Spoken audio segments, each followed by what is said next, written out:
You know, most of us have someone we look up to in our life, that one person who has all the wisdom and really shapes who we become.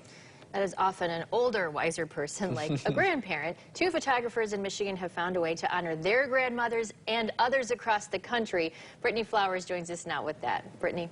Yeah, Teresa and Donovan. In June of 2017, two photographers set out with a simple mission, sharing the stories of America's grandmothers. Over the past several years, they've traveled thousands of miles, knocked on hundreds of doors, and gained a lifetime of wisdom. This country is filled with so many different cultures and so many different perspectives, which is what makes it so powerful and so amazing. Joey Schultz and John Hansen got to know each other over the years through the West Michigan music scene. They also both happen to be photographers. One day a question came up. What's the most valuable image they could take?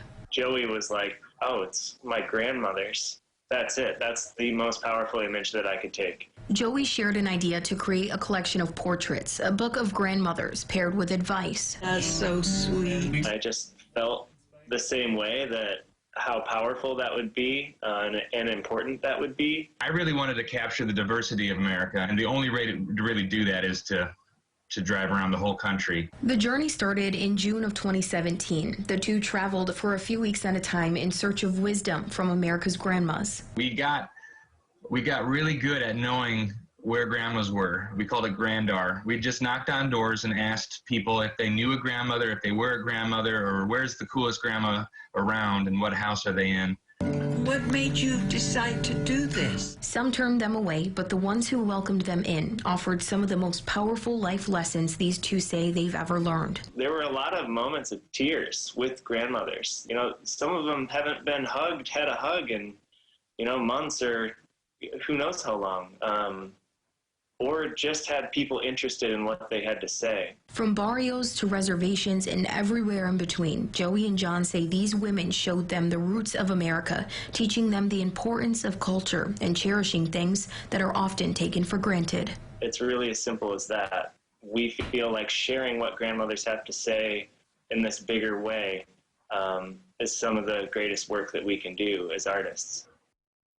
And so John and Joey, actually, if they raise enough funds, they have a Kickstarter. They want to release a book. It'll feature 200 images, these portraits of the women that they've met across the country, with advice from the women as well. Priceless wisdom there. What's the best advice you got from your grandma? You know, I think my grandma always taught me I could do anything I set my mind to. She always, inspired me. She paid for my piano lessons and all those types of things. So I think just encouraging me to do whatever I wanted to do was one thing I learned from her. I love that. Mine, I can hear saying it now, don't do others like they do you, because you need your blessings. I think the more the merrier is the lesson from mine. Yes. And a good meal can fix almost anything. Right? Anything, especially from grandma. You know, Yeah, those home-cooked meals. Grandma's meals, oh, you cannot beat them. Thank you, Brittany.